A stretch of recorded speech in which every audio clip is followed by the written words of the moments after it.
smash them into one multi-minute episode to tell you what you missed. Up this week, the gold iPhone's all the rage of the tech elite. The Sony Honami gets a grown-up name. How durable is that iPhone 5C going to be? And the Tegra 4 is finally coming to more devices than the NVIDIA Shield. This is Rumor Roundup. Let's get started. Gold iPhone. First, it started as just a dream and a rumor that Apple was going to release the gold iPhone, and I said, pshaw, no way, I'm not going to believe it until Tim Cook or someone steps on stage and says, look, a beautiful gold iPhone. And then we started seeing pictures of gold plates and gold parts, and it seemed a little more likely. And now we've pretty much seen the entire gold iPhone and all of its gold glory, and wow, is it polarizing. People be hating on the gold phone. When I hear gold phone, I think it probably needs Swarovski crystals or diamonds in the Apple logo, but it's more of a champagne color. People be like, yo, gold iPhone, you are ugly, you're hideous, Apple's elitist, I ain't never gonna touch one of them things. And other people are like, ooh. I'm sort of in the middle of that camp. I'm holding judgment until I see the gold iPhone. Perhaps it'll look more like a champagne color. If I were a betting man, I've been known to play a hand of poker or two, I would probably wager that the gold color will be available only on the rumored 128 gigabyte iPhone 5S, which is a ridiculous amount of storage. And I think if there is ever any section that would be willing to sort of pony up what's going to be a crazy amount of money for 128 gigs of phone, perhaps they want the option of a little special color to go with it so they can say, hey, I can store more songs and video than you can. The other big announcement that we're hearing for that rumored September 10th event is its plastic brother, the iPhone 5C. We've seen plastic phones before from Apple, the 3G and the 3GS, but when you hear plastic, you think maybe not so durable. The folks at Apple Daily thought that same thing, and they got one of the many backplates that are floating around and did some strength training with it. When I used to hear that, I keep thinking they're doing like The Biggest Loser, like someone just screaming at it while it's doing like little phone sit-ups.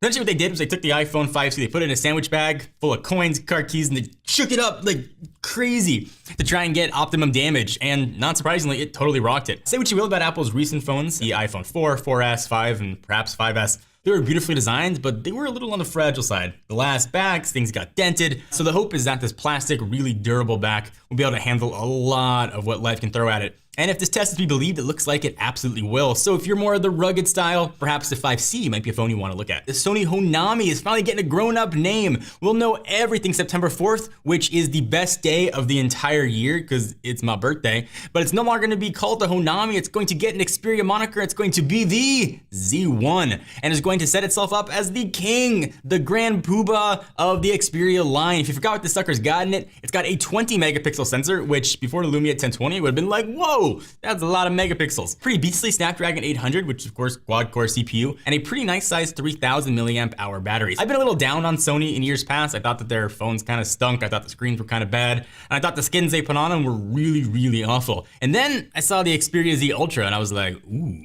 Super thin, and build quality was outstanding. The screen looked gorgeous. They didn't overly skin Android. They let it sort of be Android. And that's the direction Sony phones are heading, and all indication is they are. I am really, really excited about the Honami, Xperia Z, whatever they want to call it. Looks to be a really good contender. It might help Sony finally get some of that premium market share that I know they've been pining after. NVIDIA. Tegra 4 is coming. It's coming to more than just the NVIDIA Shield. Our good friends at Asus are looking to get into the Tegra game. So a recent benchmark from the folks at GFXBench spilled all the details on what they're calling the latest version of the ePad, which is rocking, you guessed it, Tegra 4. It's got a pretty awesome sounding 2560 by 1504 pixel display, as well as on-screen capacitive buttons, Android 4.2.2, no 4.3. By all accounts and my own tests with the Shield, Tegra 4 is a beast. So you combine sort of awesome Android power with just ridiculous, not only power, but power efficiency with Tegra 4, and you got a pretty sweet tablet. So I'm excited and finally happy to see Tegra 4 devices start filtering out to the public. It's been almost a year at CES of 2012 when Tegra 4 was first unveiled and really don't have many products yet. So hop on it, NVIDIA, and Asus, give me my new tablet.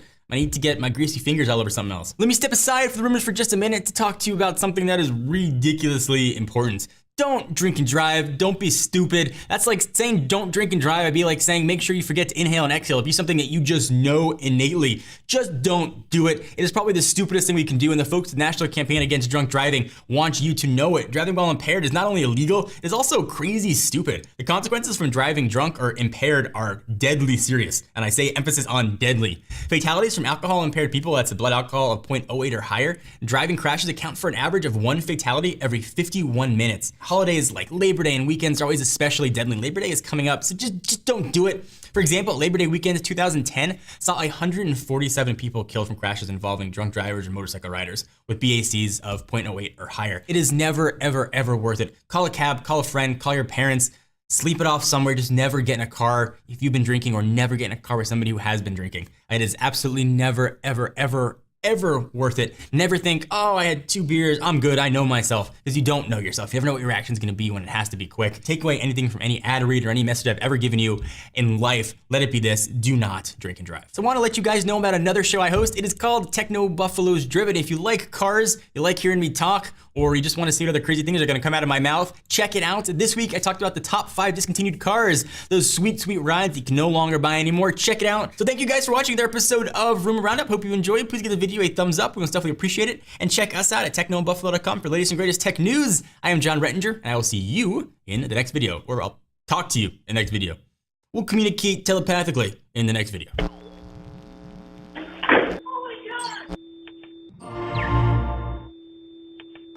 What's up, everyone? John here. Just wanted to let you know that if you liked what you just saw, we've got 2 other shows that go live every single week. Ask the Buffalo, where our very own Ashley Escada answers your burning gadget questions, and Rettinger's Rants, where, quite obviously, I go off on things that bug me across consumer tech. If you want to see me get super red-faced and mad, you should click the text below that says subscribe, and check out our other shows by clicking right over here. I'll see you guys next time.